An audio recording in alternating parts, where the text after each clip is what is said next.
Hey, no intros today. We're going to go right to Joe Ferretti with issue number 1. And, Joe, you are on the clock. Go. Oh, wow. Okay. Yes. Well, I want to talk a little bit about state government and the cost of running our state government in West Virginia. And I'm going to reference this awful story out of Boone County where this young girl, age 14, basically starved to death. And obvious questions have been raised about how that situation occurred because she did have contact directly or indirectly with various state agencies over a matter of a couple years. There was a state police visit to the home because neighbors were noticing this girl was not seen for the better part of a couple years. The state policeman then stopped off at the Child Protective Services office to report concerns about this girl. She was also being homeschooled. And we know that when in a homeschool situation, it is required by state law that periodic reports be filed about the academic progress of students who are homeschooled. So that those reports are going to county school superintendents who review them and make sure that these kids are getting the education they need in the home setting. So this situation involved various state agencies, and you can see a theme developing here, Rob, where I'm betting anything we're going to hear about, well, the state police did visit and file a report, but we don't have the resources to follow up. And Child Protective Services did receive a report, but by gosh, we don't have the resources or the staffing to follow up. And we are going to learn here through FOIA requests, we've already learned that the county school superintendent did not receive academic reports, and it's been reported that that individual, along with many other county superintendents in our county schools, don't get these reports from homeschoolers. And you can imagine, because the county school boards of education and the superintendents and their staff are probably understaffed and underpaid. So are we starting to see, as Craig Blair said yesterday after a news conference, some cracks in the checks and balances that we have in the state of West Virginia? And it's a common theme that repeats everywhere in the state. State regional jails are overcrowded and understaffed. The Department of Highways is antiquated and understaffed. Our educational system can't get above 49th in the nation in teacher pay.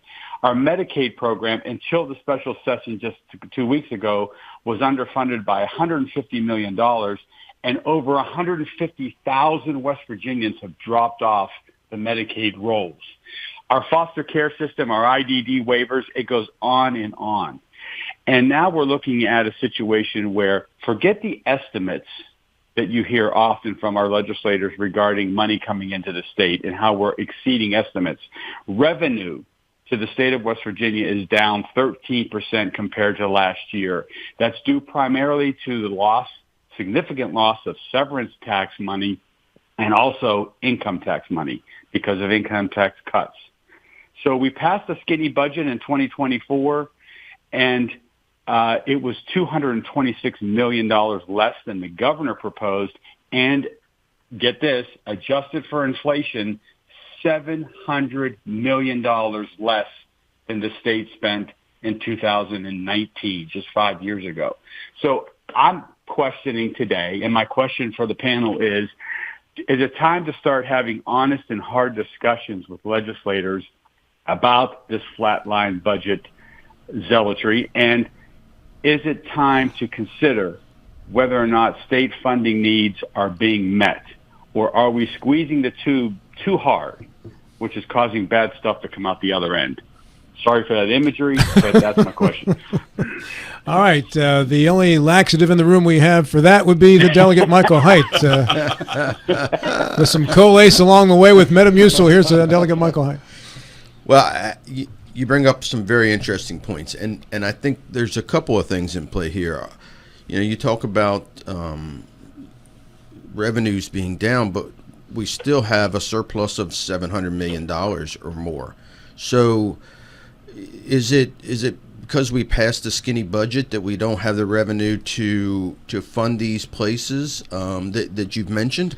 I don't know that that's the case. In some of these cases, you can look at DHS not spending the money that they've been given in those particular areas on those particular areas. An IDD waiver is one of those. They were given a budget of $108 million by the legislature, and they chose to spend about 60 to 80 of it on IDD waiver, and then they stole the rest for other areas within DHS. So it's not so much that the legislature has not given them the funds to keep IDD going, and this could be the same for CPS or wherever you want to put it. It's just they've chosen to use it in other areas.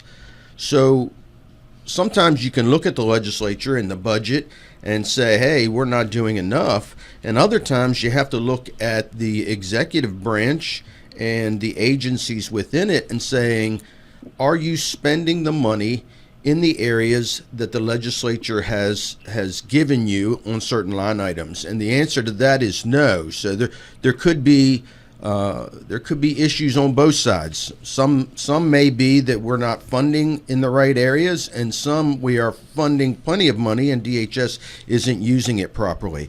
And I think that's one of the things that is exposed by a skinny budget. A lot of times when you can divide out the DHHR like it was and start breaking out the line items and seeing where money is spent, I think that helps, and that's what the legislature has tried to do over recent years, included in keeping a flatline budget. So I think there's a couple of issues here, and one is not necessarily that we're not providing the money. It's how it's being used. Larry Schultz. I certainly understand what Mike Height is saying, and that is a question of where the finger of blame should ultimately be pointed. What's not seemingly very debatable is we have a child starving to death and a $700 million surplus. We got to get there. We got to figure out how we can have both of those things happening at the same time and how we're going to make one of them help us stop the other one. And whether that is a legislative problem or not, I'm not positive, but at some level, the legislature and the governor take all the responsibility for this situation. So we have to have better communication between the governor and the executive branch and the legislative branch, and we have to be prepared to reach in quickly with a lot of money and solve these problems. If we don't, then we're going to get the same result over and over again and having the same discussion on this and other similar shows for years to come. It's really kind of sad. The level of funding that's available for a lot of these things versus the level that's getting spent for them versus the outcomes that we're obtaining. It's not unrelated that West Virginia was probably as much affected by the opioid scandal. I tend not to call it a crisis because crises are things that sort of happened that you couldn't do anything about. Purdue Pharma could have done a lot about not lying to us about the addictive nature. And the medical community could have done a lot about, once they knew damn well that this was killing people, stopping prescribing it. The pharmacists as well. And so I don't know if we've got a fix for any of those things. And of course, at some level, these other social problems like bad schools and unresponsive CPS are directly related to that terrible mess that was caused with addictive drugs that people lied to us and said weren't addictive. So I don't know where we're going to get a leader, and I'm sure looking to the people who are running for governor, where we're going to get a leader who could say, hey, this has got to stop. We've got to completely change this, and we don't have a lot of time to do it. I'm not raised to a high level of confidence by the names I'm hearing on the governor's list for this fall's election, but we have to do it. We have to improve. Bill. Yeah, and going back to the old Harry Truman's statement, the buck stops here. In a lot of our views, the buck stops with our legislators. You're the only ones that have the capability to look at a problem in total and to look at it to provide the needed oversight. The DHHR is an example that you folks looked at and said we have an organization much too large. We're going to have to address it. I hope you're right, Mike. I have no reason to think you are not right, but that was one approach. I would argue, though, there are many, many other examples in the state that we have to depend upon the legislators to take a more aggressive position than what you've done right now. In a supermajority, you either have the easiest job in the state or you have the most difficult job in the state. Either way you want to look at it. If you want to do kind of business as usual, you're just talking to yourself, and the train is already running down the track. It's going to continue there. If you want to look at the other way, that we have some inherent problems we have to address, you have the unique position, being a supermajority, to take on these very hard problems and try to understand them and to come up with a solution. Let's go with teachers' pay, for an example. We hear the argument, well, we made increase in teachers' pay, and you have some certain amount for the last 3 or 4 years. However, we look across the border at Maryland. They have taken a much more drastic approach to teachers' pay. They're starting out, I think, it's around $55,000 to $60,000. $20,000 or $30,000 more than what we in West Virginia is doing. How can we expect to keep good teachers here if we're being underpaid by that amount? We give lip service, we do make a token amount, but this is an example that I think we as constituents look to the legislators to take on these hard problems. Mike, ordinarily I'd go to Mike Carl for the next comments, but Mr. Height, you were kind of called out there if you'd like to. Yeah, I take umbrage with that.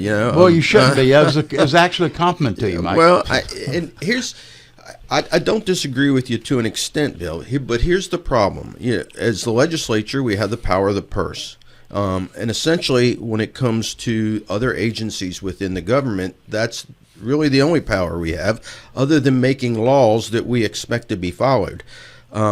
And they aren't always. But with the power of the purse, if I give Bill Stubblefield $100 and I say, I want you to spend this $100 in this particular area, and you take the $100 and you spend it wherever the heck you want, what's the legislature supposed to do about that? That it now becomes an executive function, and the executives are not following, and they're not spending the budget the way it was approved by the legislature. So you put it back on the legislature, and me as a legislator says, I'm doing my part. I'm giving you the money to spend in these areas to correct those issues, and you're not doing it.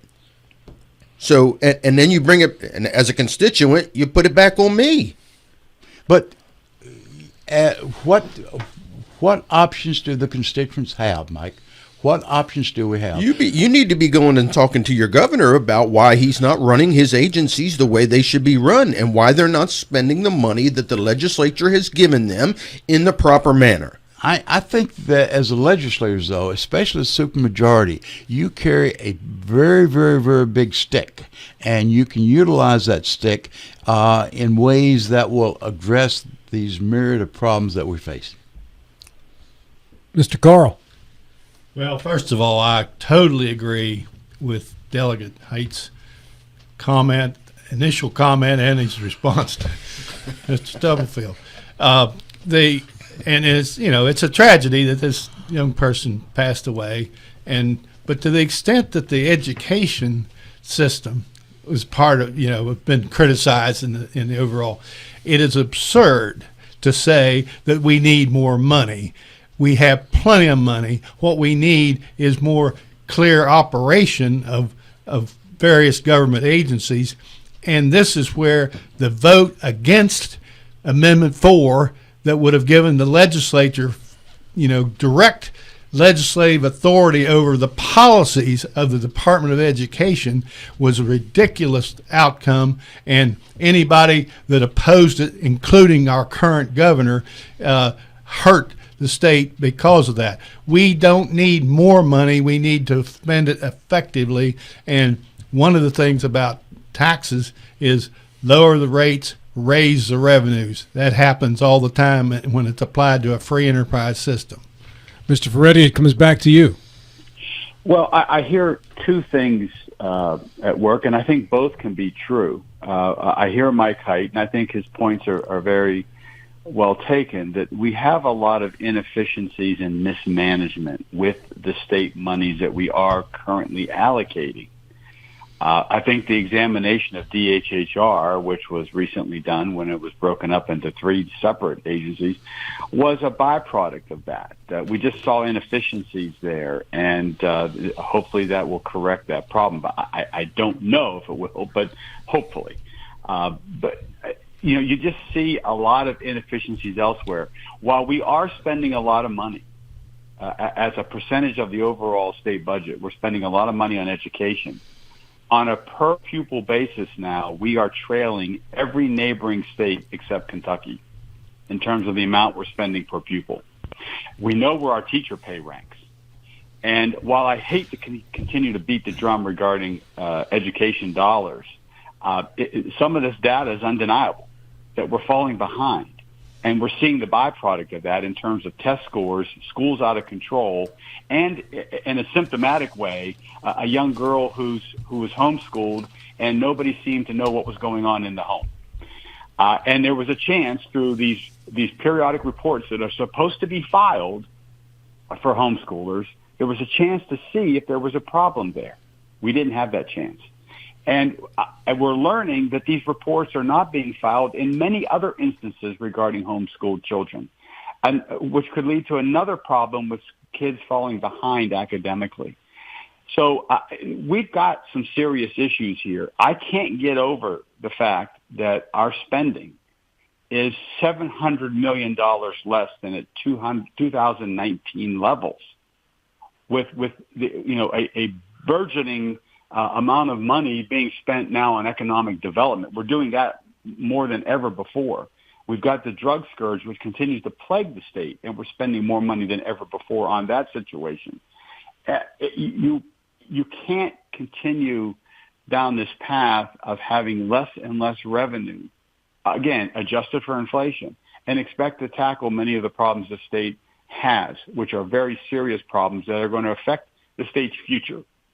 So I think there are hard discussions that have to take place with our legislature because they set the policy, the direction.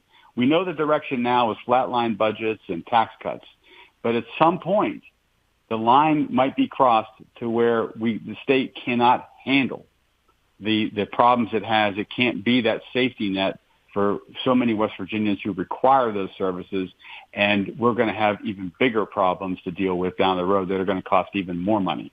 So, and I'm talking about people who end up in jail, and as Chris Miller advocated, building more jails. We've got to look at this situation seriously. Look at the management of the dollars we have and figure out whether it's more dollars or better management that we need. Now, typically, we don't go outside the Friday Five on a Friday, but the Vice Chair of Finance, Delegate John Hardy, has asked if he could weigh in with some key information. So, John, we don't usually make these exceptions, but for you, I grant one pardon. Go right ahead, sir.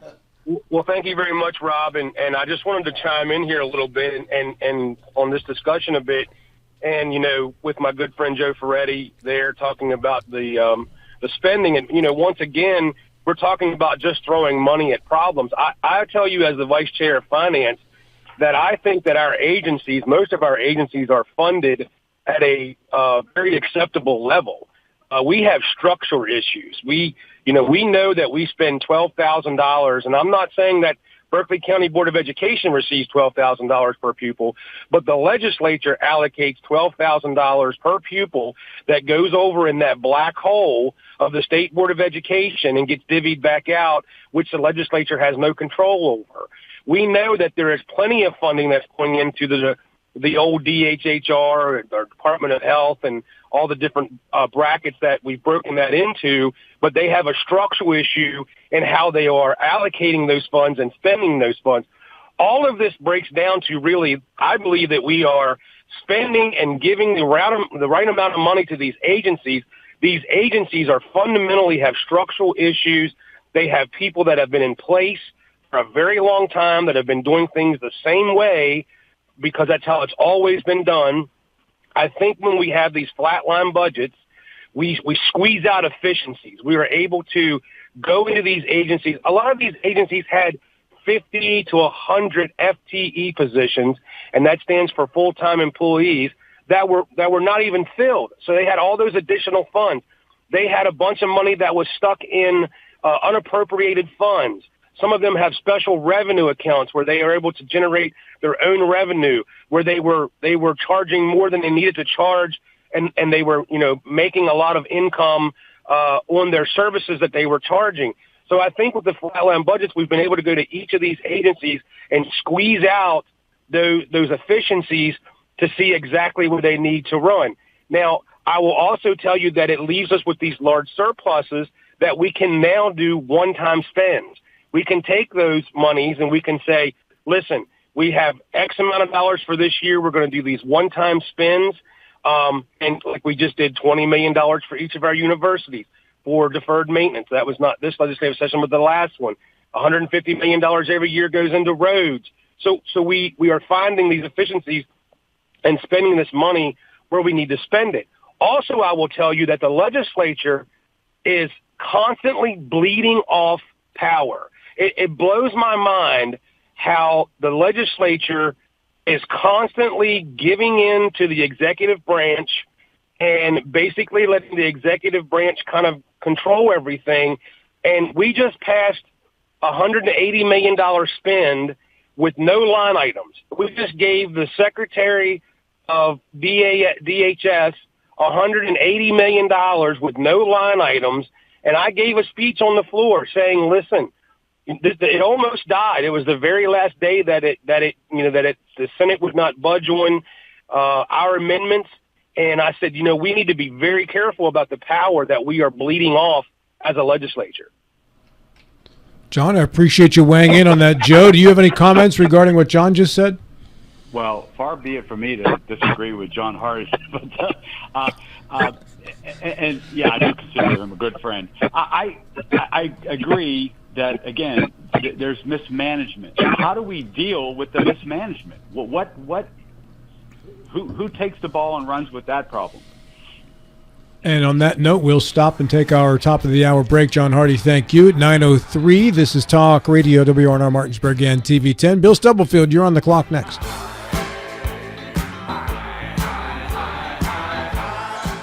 WVU Medicine is pleased to have physical medicine and rehabilitation, neurosurgery, and neurology all in one place at the WVU Rockefeller Neuroscience Institute Martinsburg Clinics, located in a custom-designed suite on the third floor of the WVU Medicine Spring Mills Medical Office Building at 61 Campus Drive. We look forward to welcoming patients at this larger location in Spring Mills. For more information about the WVU Rockefeller Neuroscience Institute Martinsburg Clinics, call 304-596-5038.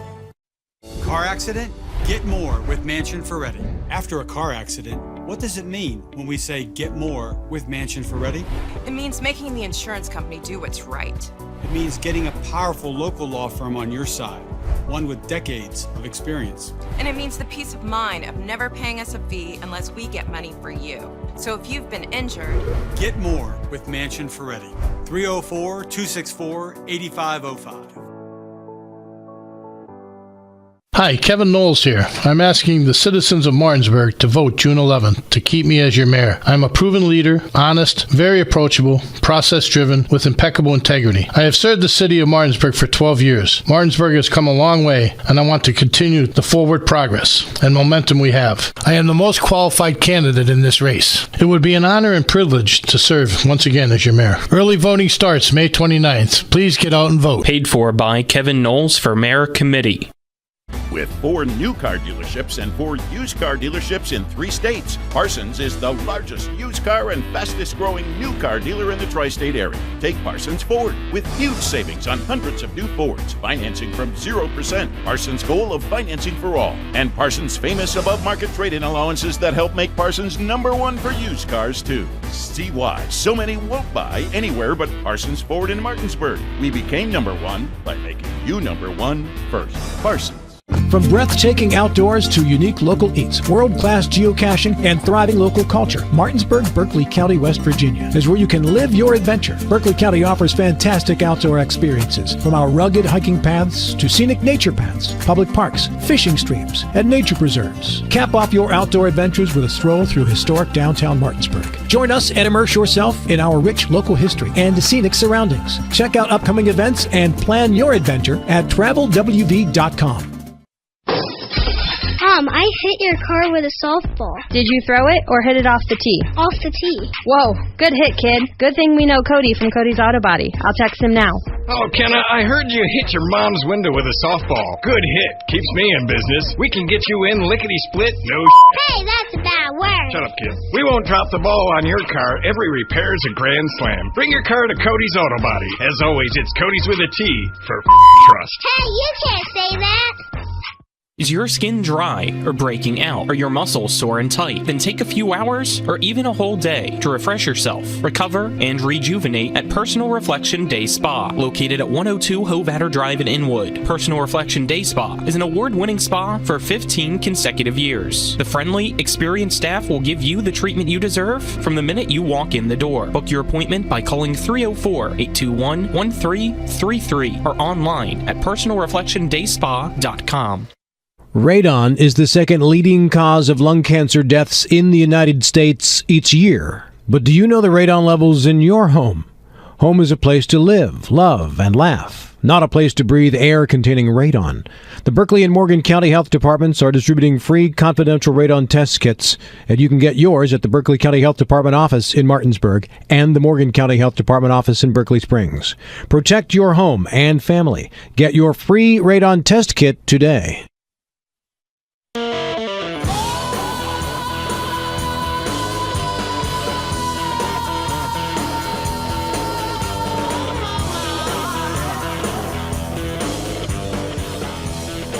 Not a mute button incident there. There was a mic button incident. A whole new button issue today. The Friday 5 is brought to you in part today by the Berkeley County Health Department, where you can get your free radon test kits. Also by Orsini's Home Store, not just an appliance store any longer, on Hank Wilson Way in Martinsburg at Orsinis.com. We skipped intros this morning. We had an issue with headphones. We had to do some emergency fixing, so we had to get the first segment underway quickly so we could get to putting that fire out there. So and once again, our delegate in waiting, or delegate in seating, I should say, came to the rescue. He's a man of many talents, many trades. Fixing headphones is one of his skills. It's amazing how well the headphones will work if you push the plug them in thing into the receptacle that it takes. Astonishing how quickly that recovered. So we had the headphones we had previously had this nasty habit of snapping, where they actually join the earpiece. So whatever plastic they used to manufacture were not that strong, because if you took your headphones off wide enough, they just snap like pretzels. So after and we work with 3 25-year-old young bucks here, so we're still in full testosterone-driven male strength, and they were snapping these headphones like pretzels. So Hornby said, well, we're not going to buy those anymore, so we bought these newer headphones, and the complication with these is they plug in from 2 different ends. There's a plug that can come out of the earpiece, and there's a plug that has to go in the sound source. So there's two different ways those can go wrong now, and this is what happened on the show open. So we'll get back to intros next week. The Friday Five is Joe Ferretti via telephone, Larry Schultz in studio, Delegate Michael Haidt, Michael Carl, and with issue number 2, the Admiral Bill Stubblefield. Rob, we have city elections coming up on Tuesday, and I'd like to address this, but not from the political standpoint. I'm not going to talk about, not from the candidate standpoint. I'm not going to address the candidates at all. This way, I want to hope that Mike Carl and Joe Ferretti, who will both get involved in the discussion. We have a mayor race. 2 candidates. Ward 4, we have 2 candidates. Ward 1, 2 candidates. At large, we have 4 candidates for 2 seats. We have not had a debate on this. You've tried hard to get a debate, and there are some of the candidates that did not want to have the debate. There has been very little in the way of campaigning that I've heard of, that I've seen. We had very low turnout last time for the city race. We had a precedent early in this year for a low turnout in the county race. We have all expectations of a low turnout this year, next Tuesday, for the city race. With the fact there seems to be not very much interest on the part of the voters for this race. What do we expect to get out of it? And are the candidates, a couple of candidates are being more aggressive than others, but what can the candidates do? What we as constituents can we do to get a more representative voice for this election? And I would tag on to that as well, Bill. Should we just give up on unique city elections and move them to the primary election day, which was May 14? Here in the Eastern Panhandle. Let's go to the phone first with Joe Ferretti. Yeah, an idea worth considering because for many election cycles now, Rob, I've often thought that people get a little bit of fatigued by the statewide offices that are contested and campaigned for, and then by the time you get to the city election, people have mentally checked out. And in a county where, and this is perplexing, where the turnout rate is typically one of the worst turnout rates statewide, I cannot expect anything different with regard to the turnout for the city race. And there are serious issues for debate at a city governance level. The interplay between the city and the county continues to be a little bit uneven. And in terms of parks management and things like that, but also in terms of just planning. I mean, the nightmare that is Exit 12 is a result, I think, of just poor planning and poor coordination between the city and the county in terms of what's developed down there and how we're going to handle the traffic, which is horrible. And I think you're going to see that developing elsewhere as the bottlenecks continue to become more prevalent in the county. We got the same roads that we've had 30 years ago, and we certainly don't have the same population. And those are people coming in and out of the city. And bottlenecks are starting to develop, serious ones. So I would have loved to have heard the candidates talk about that aspect of governance, the interplay between the city and the county. We have the city property issues. We have the continued struggles on Queen Street in terms of business development. There's a host of issues that are worthy of debate, and I'm afraid that people just aren't paying attention because of the timing of this election, and I think that's an issue we need to look at seriously. Mike Haidt. Yeah, I would say I'm very disappointed that some of the candidates were not willing to debate, and I think that's how sometimes a lot of the constituents get their information. With the city election in particular, holding it on an odd day, other than when everybody else has their elections, is I think helps the incumbent. A lot of these are name recognition. People aren't paying attention. You have low voter turnout. So it's either name recognition or the person making the most noise at any given time. And I don't know that benefits the actual the city of Martinsburg, but it's incumbent upon the voters to get out and make a difference. And there just doesn't seem to be the appetite for that. With the city, we talk about the mayor. The mayor's position is a little funny in Martinsburg, where it's a weak mayor system. So they don't do a whole lot. They're more of a figurehead, and they oversee the council meetings.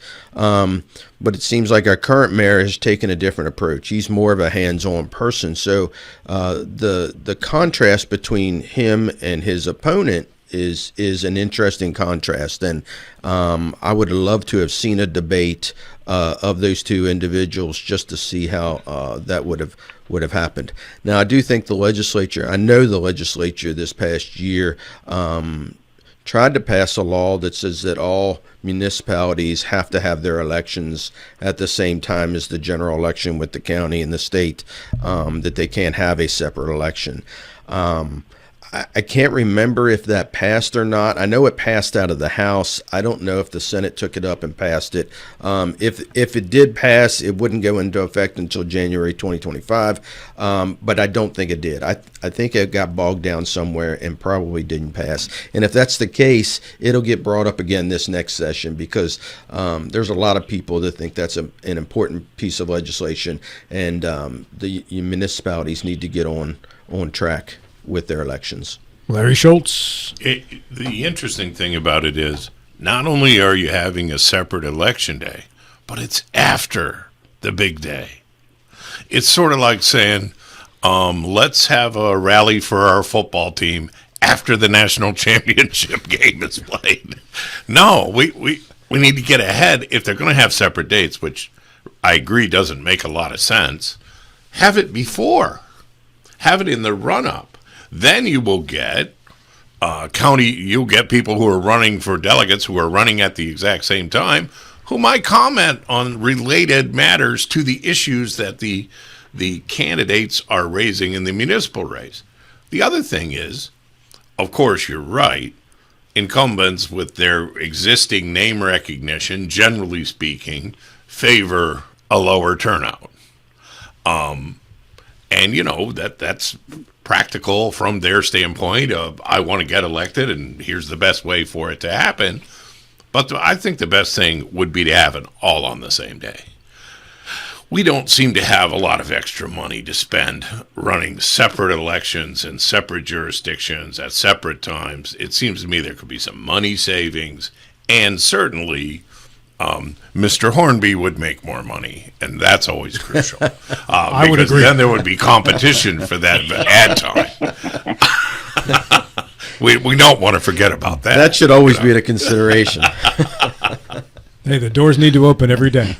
Mike Carl, I know your firm does work for the city, so from that end, you cannot comment, but you have been here long enough to perhaps take a stab at why the turnout for city elections is so low as a voting percentage. Well, I think everybody's right about the timing of it. It ought to be, if not before, it ought to be the same time as the statewide and countywide, elections are. Clearly, that makes. I mean, we had low turnout locally. 17.8%. But I mean, in the legislative races and everything, but it's even lower. It's probably be even lower for the city. As far as the merits, I'm a many decades long resident of the city of Martinsburg, and I don't have any problems. You don't have any problems with what? I don't have any policy issues that I'm going to get into. Policy issues, yes. That much we understand. Goes back to you, Bill.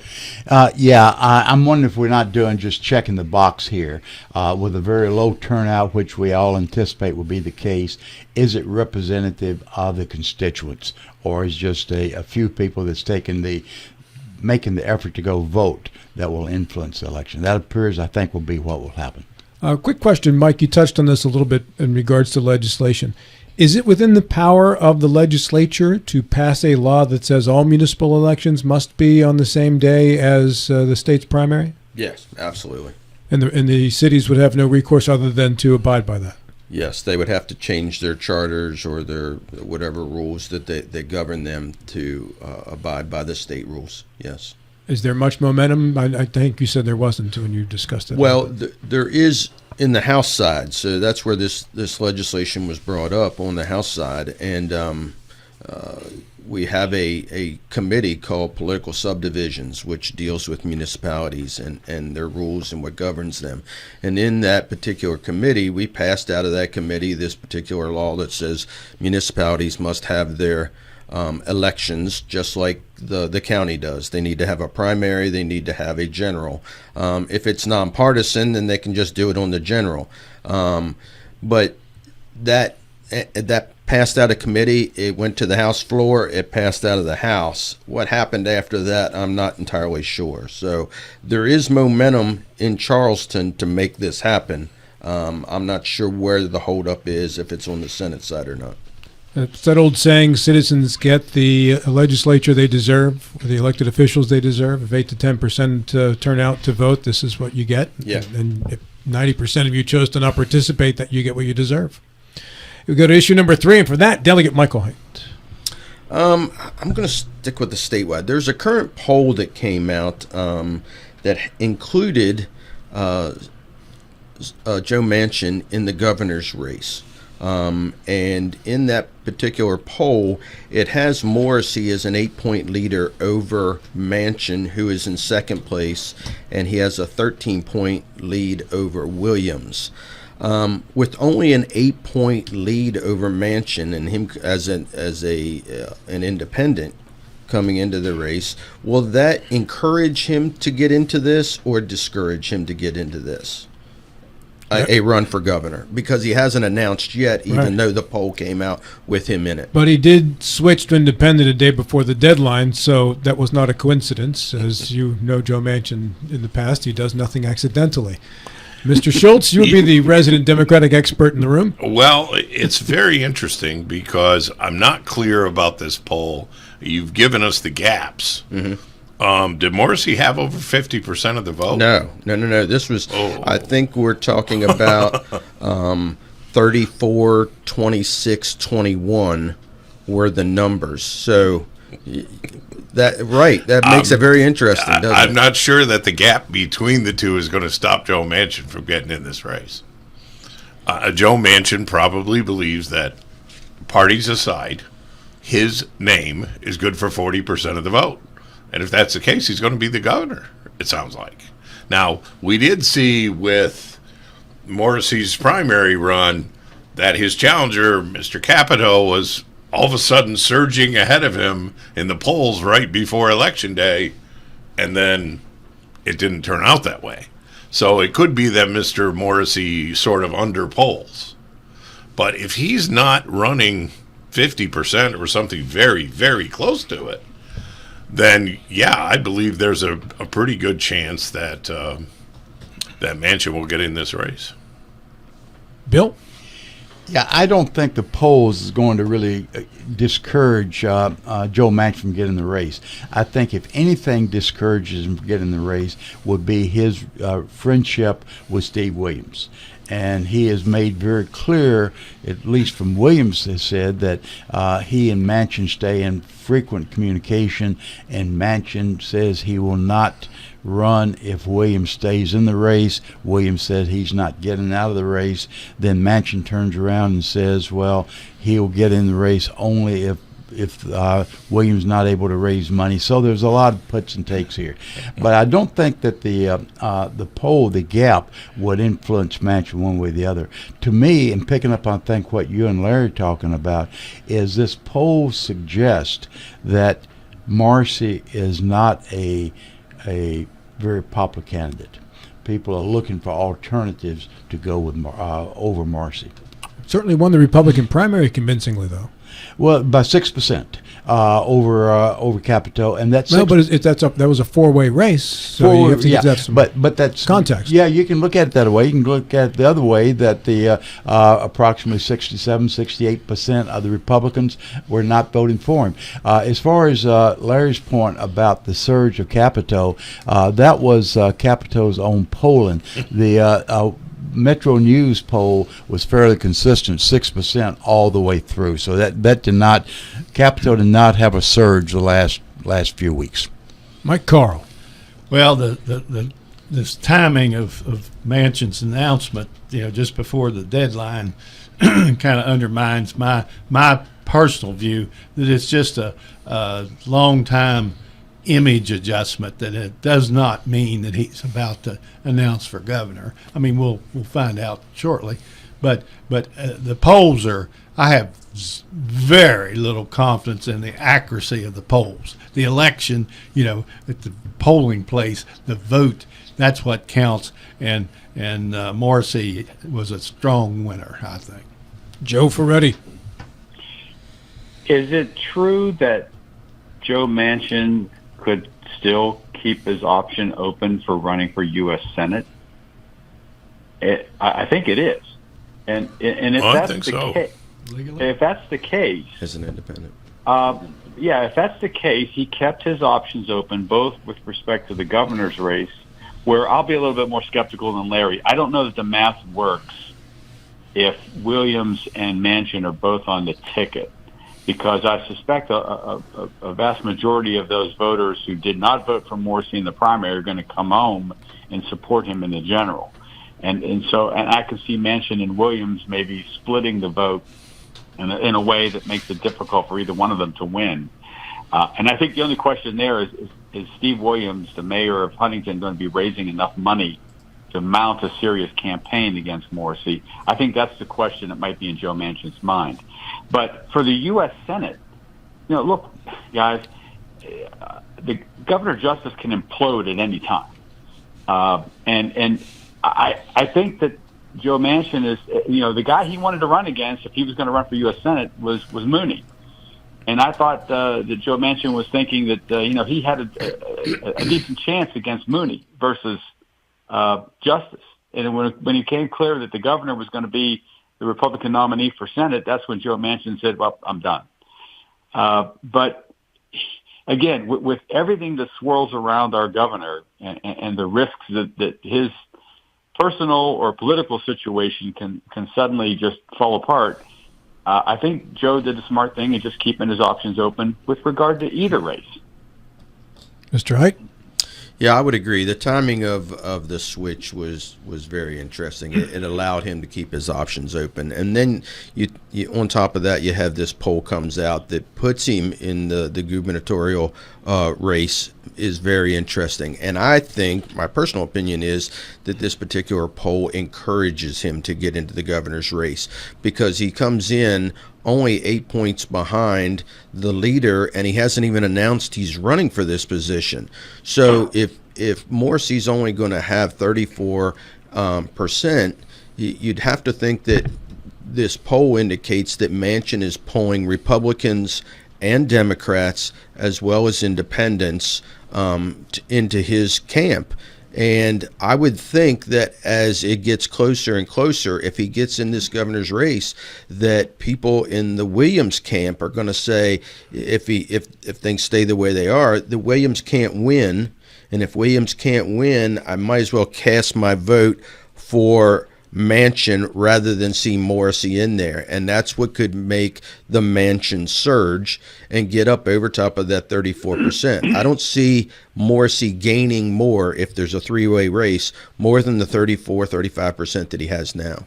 Yeah, Mike, if Williams stays in and if Manchin wedges himself into the race, I think there'd be so much anger on the Democratic side that Manchin would get very few of those votes. The feeling that that Manchin actually torpedoed what chance it may have had with Williams.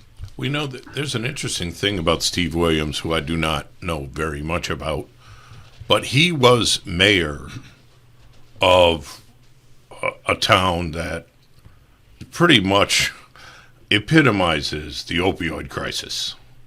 And what he has done, and I'm not clear on this record, so I'll put it this way.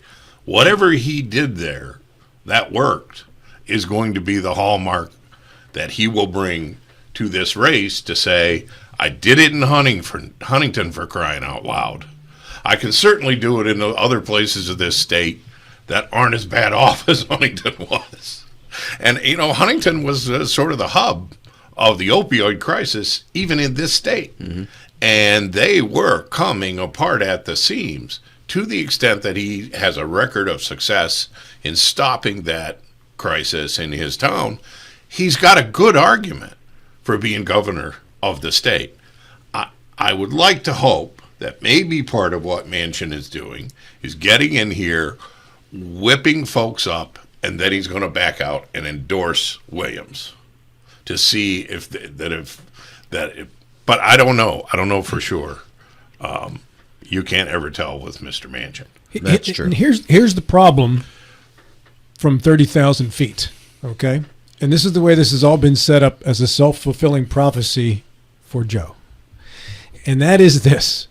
So you've got Williams, who immediately became a weakened candidate when Joe Manchin said, I am not going to run unless he has trouble raising money.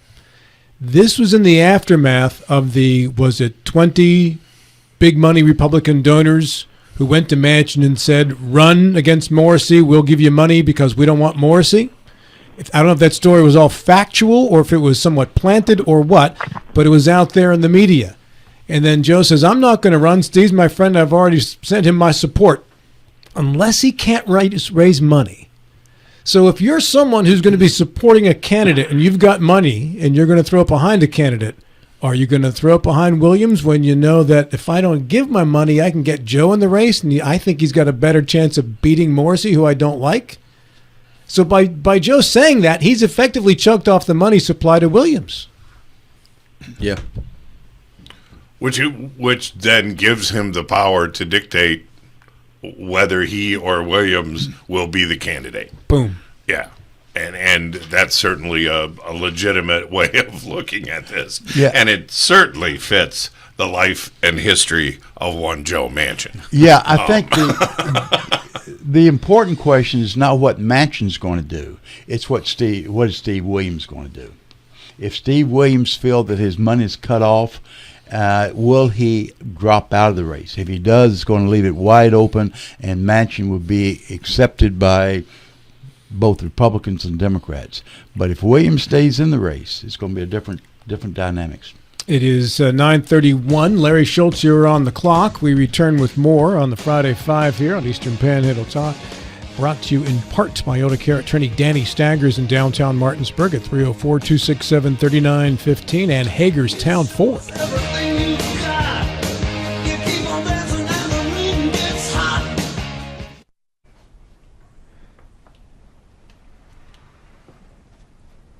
Really?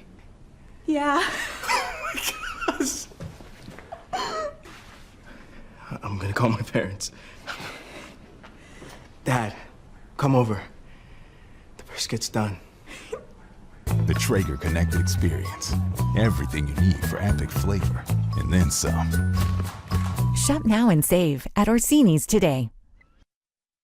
I like the layout of the course very much. I think it challenges the low handicappers and is very playable for the mid and high handicappers. All different levels can play on this course. I think it challenges you from the get-go. And the first tee program here is one of the best, if second to none. It is the best in the state of West Virginia. The men have a league, the women have a league, the kids have things going on.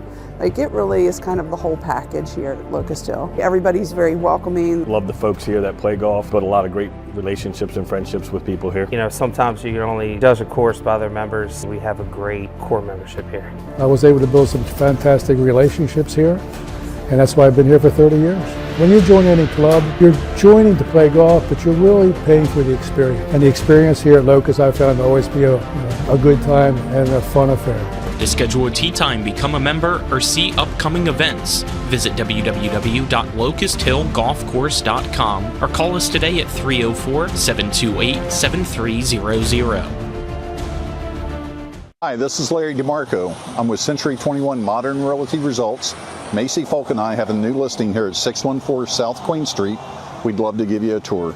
This charming stone home is turnkey ready. It has 5 bedrooms, 3 bathrooms, a fenced-in backyard, stone fireplace, new HVAC, stainless steel appliances, hardwood floors on the first 2 levels, and luxury vinyl flooring on the 3rd and 4th levels. There's plenty of room for a growing family with 2,008 square feet of living space. The home is located within walking distance to Martinsburg High School at 614 South Queen Street. Stop inside to discover a fully renovated interior that exudes elegance and charm by calling Macy Folk at 304-676-5050 or by emailing her at macyfolk1@gmail.com. The Larry DeMarco team at Century 21 Modern Realty Results is located at 804 North Queen Street in Martinsburg.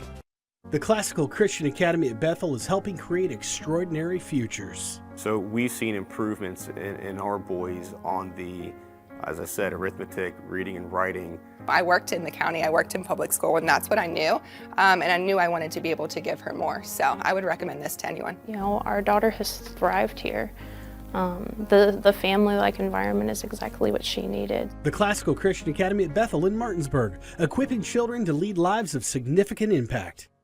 The future doesn't wait. Why should you? Blue Ridge Community and Technical College offers over 60 degree and certificate programs in education, IT, culinary arts, engineering, and so much more. Small class sizes, flexible schedules with evening and online classes, affordable tuition, plus financial aid is available to those who qualify. Now you can go to college. Visit us online at blueridgectc.edu. That's blueridgectc.edu. Stop waiting and enroll today. Providing reliable protection since 1877, we are Farmers and Mechanic Insurance Companies. For over a century, we have been dedicated to provide dependable insurance protection and excellent customer service. We specialize in auto, home, farm, and business insurance. Our products are backed with personal, hands-on service. You can trust us to protect what matters most to you. For all of your insurance needs, there's Farmers and Mechanics Insurance Companies.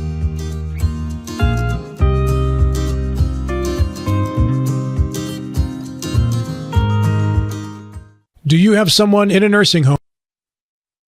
Or are you worried about somebody you love going into a nursing home? The law firm of Daniel Staggers can protect your assets. Call the law firm of Daniel Staggers today at 304-267-3915. The Daniel Staggers Law Firm does elder care law, estate planning, and special needs trusts for disabled children and family members. Visit the Daniel Staggers Law Firm for your initial free consultation at 133 East John Street in Martinsburg. The Daniel Staggers Law Firm, when you need asset protection for you or for a family member.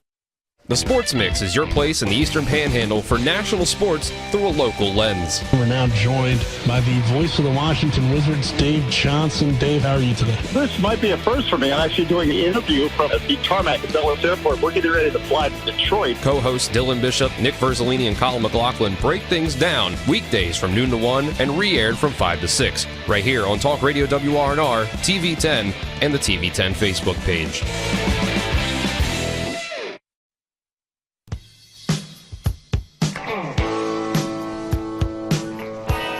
This segment of our show today brought to you in part by Hagerstown Ford, also by Larry DeMarco and Company at Century 21 Modern Realty Results, and by L.A. Roberts Jewelers in downtown Martinsburg with issue number 4.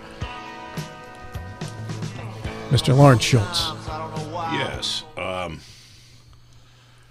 Former Maryland Governor Larry Hogan, who's now running for the Senate, tweeted his support for the rule of law regardless of the outcome of the Trump trial. He did it before the verdict, though just barely before, and said, look, no matter who you are, we need to support this verdict, and we've got to stop this attacks on the justice system.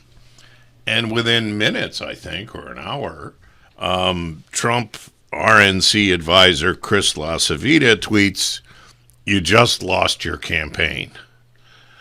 I was kind of stunned by that, just from the standpoint that, you know, the United States Senate's kind of an important institution if you're going to be the president of the United States, to have your party control. And the last I checked, it's close either way. And so they could lose a Senate seat there.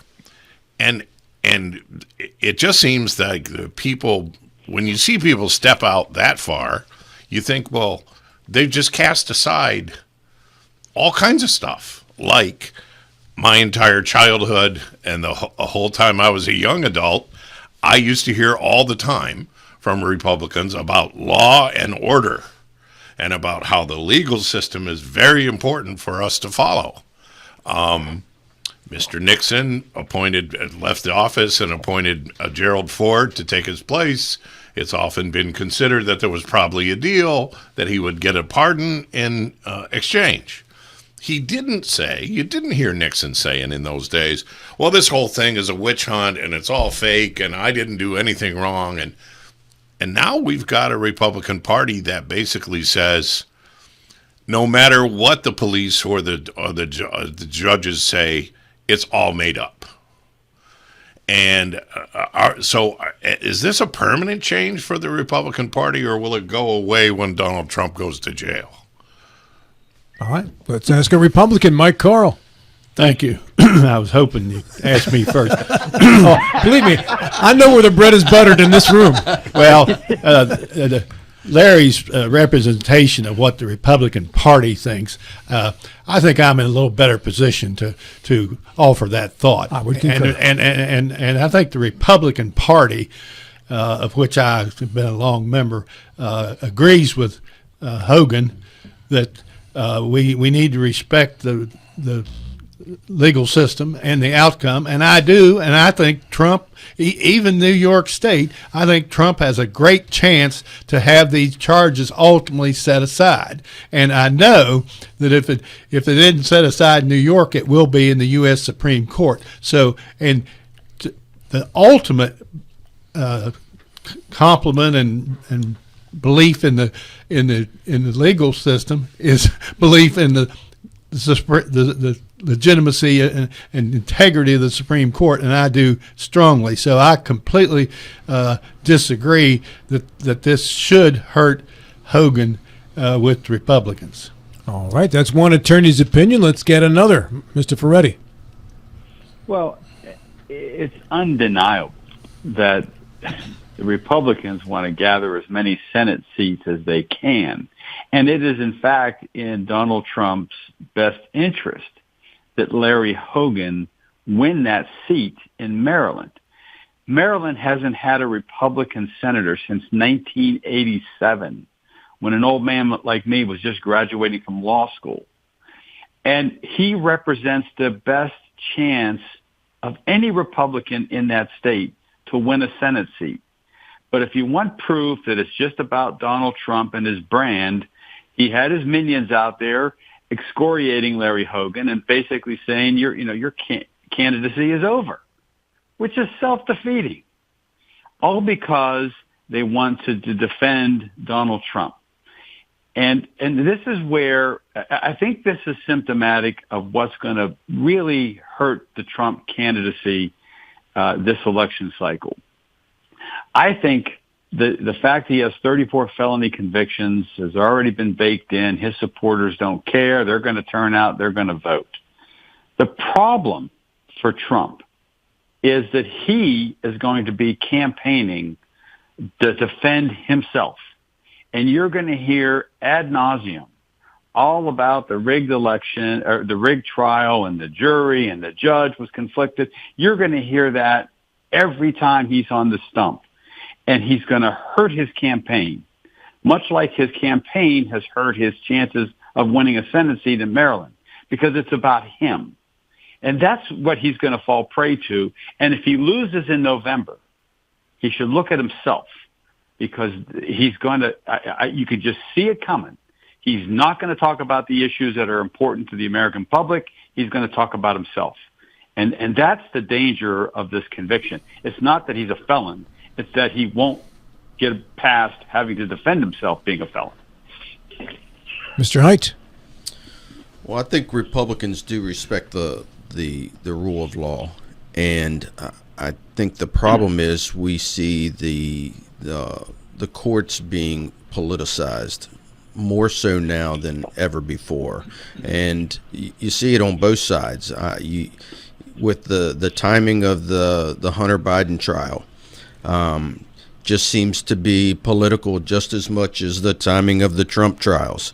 Right in the middle of an election season, we're gonna try the son of the sitting president, or we're going to try the former president who's leading in the polls. All of this, I don't have a problem with any of these lawsuits, except for the one in New York. I still can't understand that one. But the other lawsuits, the one in Georgia, I don't have a problem with. The one in Florida, I think, is a little far-fetched, but okay, bring it. But in the middle of an election year, they've had this evidence, they've known about these things, and it's all about the timing of when it comes that makes it look very political. And it's the same thing with the Hunter Biden trial. It's the timing of it. You could have done this in after November, to where the trial itself doesn't affect the opinions of people in the upcoming election. And that's what it seems like to me. All of these are just, it's a timing issue, which makes them look political. And when they look political, then nobody really sees that the rule of law is being followed, that justice is being followed. If you had brought these up in a non-election season, they would have gotten more traction. Billy? Yeah, the timing is a consideration, but I think Larry's question addressed, are the Republicans going to stay in lockstep on this? The Republican National Committee co-chair, Laura Trump, said that Hogan's comments were ridiculous and should have never been said. But more telling was when she was asked, would the RNC, the Republican National Committee, give money for Hogan's senatorial race, a seat which Republicans desperately want, she deferred. She said she would not commit to Republicans giving any money to Hogan's for his run for the seat. That, to me, is very telling, that based upon a comment that a senatorial candidate made that I think was quite appropriate, that the RNC would hold any funding to try to get that seat. It comes back to you, Larry. Yes, we heard Mike Johnson get up and say this will undoubtedly be overturned on appeal. It would be interesting for us to have a conversation about under what circumstances the United States Supreme Court will have jurisdiction to hear this case. They're not the ultimate arbiter of the meaning of a West Virginia or a New York legislative statute, and they don't always, very often, in fact, get involved in state court criminal cases like this. But then we go to the next level, and we have Marco Rubio saying this is like Cuba, where I came from, communist Cuba. And so we have this sort of ridiculous thing that's not just Donald Trump, but his sycophants attacking the rule of law in the United States of America. The Hunter Biden case could have been done away with in terms of this by the simple thing of Joe Biden saying, I don't think we need, now that I'm the president, I don't think we need this Trump-appointed prosecutor handling my son's case. We could see Donald Trump doing that very thing for one of his own sons, kicking him out, getting a new guy in, and then you have it next year. Remember, moving the trial till after the election can also be a sign of the politicization of the courts. Letting ordinary criminals, 34 felonies kind of folks, just slide on stuff because there's an election coming up is its own sort, it seems to me, of meddling with the process. So I would like to see these cases go forward, all of them, as quickly as possible, and at the same pace that they would do it if it was you or me charged with falsifying our business records or refusing to answer a lawful subpoena from the federal government for, top secret documents that we got stored in a bathroom at our house in Mar-a-Lago. Larry, you bring up an important part when you talk about where does the Supreme Court come in this particular case in New York, and you have to ask yourself also, why is it that a state court is the one prosecuting federal crimes, because ultimately these were federal crimes. This was federal campaign finance issues, documentation. That was that state was the finance issues too. Okay, but it was state, but he was in the end it was over a federal. That's the charges got to the federal level. That's why they became felonious instead of misdemeanors. No, they so became why misdemeanors. Is the state, no. Why is the state court the ones that are prosecuting it? And that's where the appeals court is going to get involved. Okay. New York State has election laws of its own, different and separate from the federal government.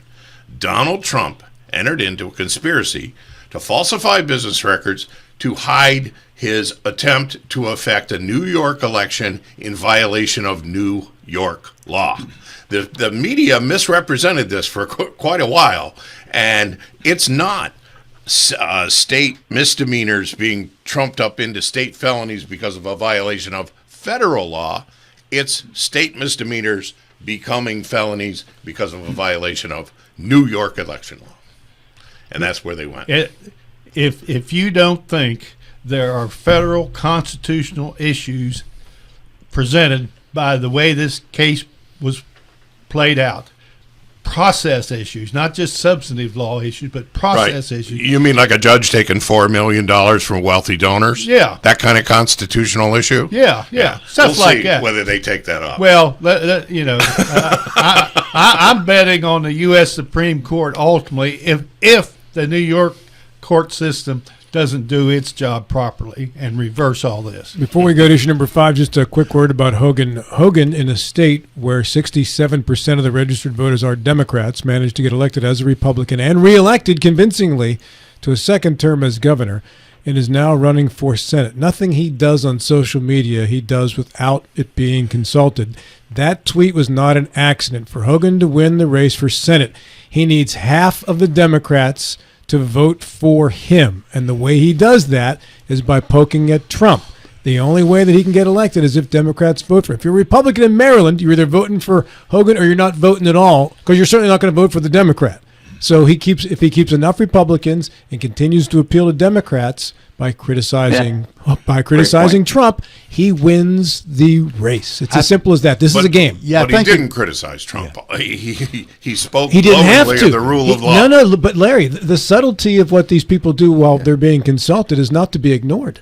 That was a subtle poke at Trump. It was an overt appeal to the rule of law. Yes, but he knew what it would do when he released it. That was not an accident. And I don't think imagine what we are saying about the Republican Party when an open statement, a clear statement about support for the rule of law is an attack on Donald Trump. I don't disagree with you. I'm not telling you you're wrong. It's all about timing, Larry. It's all about timing. But I'm telling you how it plays. You're absolutely right, and the implication that it was an attack on Trump appeals to the Democrat voters that he needs to get elected to the Senate. Correct. Now, before we use up all of Mike Carl's time, Mike, issue number 5, go. I'll make it quick, and I'm just throwing out a question that I don't have any comments on. Is Biden the worst president ever? Is that it's close. That's close. With all of Biden's problems that even many Democrats are now recognizing, who is the alternative candidate for president, besides the governor from California? Who else do they have?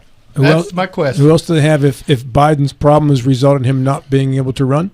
If he's not the nominee, right? He's not the nominee. All right, Bill, let's start with you. And if you'd like to finish your sentence before we started this segment, to go ahead. Yeah, what I was going to say was going back to Hogan. It was not Hogan's comment that I found of interest. It was the response of the RNC and the response of the Trump people, how they came played exactly into what Hogan wanted. Exactly right. No, I think it couldn't have worked out any better for Hogan. Yeah, and I think you're exactly right. Hogan will win this race. I love this show today. Everyone's telling me about it. Yeah, I think Hogan has a good chance of winning because of the various points that has been made here. So, response to Mike's question, I cannot give a litany of individuals a name, but there are a lot of them. The governor of Pennsylvania is one.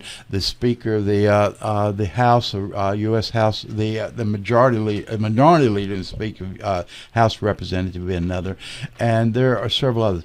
The fact that we do not have the fact that the Democrats do not have a long list is in due part because there is not a primary. And the primary is where these names pop up, but without the primary. But I think a Democrat would say their stable is not empty of viable candidates. Lawrence? I don't think we're going to need a viable candidate. We have a perfectly good candidate now. Every day, Donald Trump shows that his cognitive decline is moving faster and more painfully toward his ultimate inability to serve. And, of course, they don't have another candidate either. All I would say is, Donald Trump told us the other day that he wants his people to vote by mail-in ballot. On that very same day, his campaign filed suit in Nevada to attack mail-in balloting. So don't tell me about dementia. I mean, this guy can't even keep track of his own lies, let alone what other people do. So Joe Ferretti. Yeah.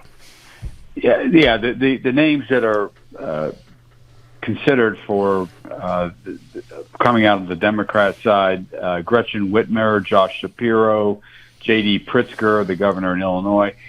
These folks are all pointing to 2028. Nobody's in the weeds here that's going to step up and take Biden's place. So Democrats are going to ride that horse. Mike Height. Well, as far as Democrats that could take that position if needed, it would have to be someone with nationwide name recognition right now. And the only candidates I can think of that have enough name recognition are Newsom and possibly Gretchen Whitmer on the Democratic side. I don't see... the vice president's not going to step up because she's going to stay on the ticket she's on. And as far as decline, I don't know how you can look at our president right now and not see a tremendous amount of cognitive decline. And it's nowhere close to where Trump's is. And if you're saying that, you're just not being honest with yourself. Comes back to you, Mike. I just want to finish by saying that I hope it's Newsom because I'd rather beat him than any of the others.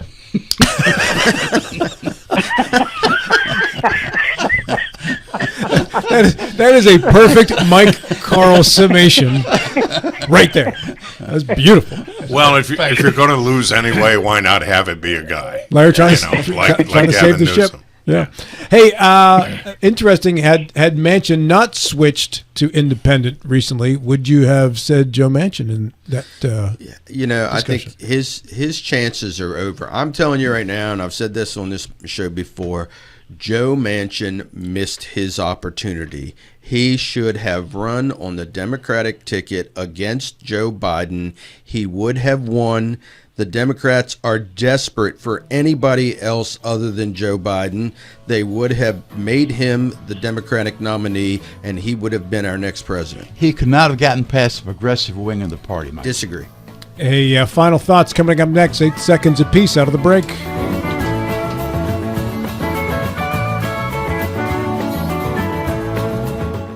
Life is evolving. Over the past decade, the way we do almost everything has changed. Get on your phone, see something you like, click on it, and it shows up at your door. Why should the way you have your car serviced be any different? Why waste your time going to a dealership service department when Hagerstown Ford and Hancock Chevrolet will come to you? They service all makes, all models, and offer full parts and labor warranties. Hagerstown Ford and Hancock Chevrolet will come to your door or office and service your vehicle while you're doing what you need to be doing, conducting that business meeting or mowing the lawn. Why take time out of your busy schedule when you don't have to? Hagerstown Ford and Hancock Chevrolet's friendly, knowledgeable staff will come to you where you live or where you work for full service maintenance, from oil changes to tire rotations, brakes, batteries, multi-point inspections. They handle it all. Hagerstown Ford and Hancock Chevrolet is committed to delivering the best of the best to their customers. Trust them to service your vehicle where you're at home or at work. Skip the time-consuming and terminal wait at the dealership. Schedule your appointment at fordofhagerstown.com or hancockchevy.com. I do. We got double the Rock's gas rewards, 6 cents off a gallon. Can't believe you didn't fill up. That's double my rent. Not my car.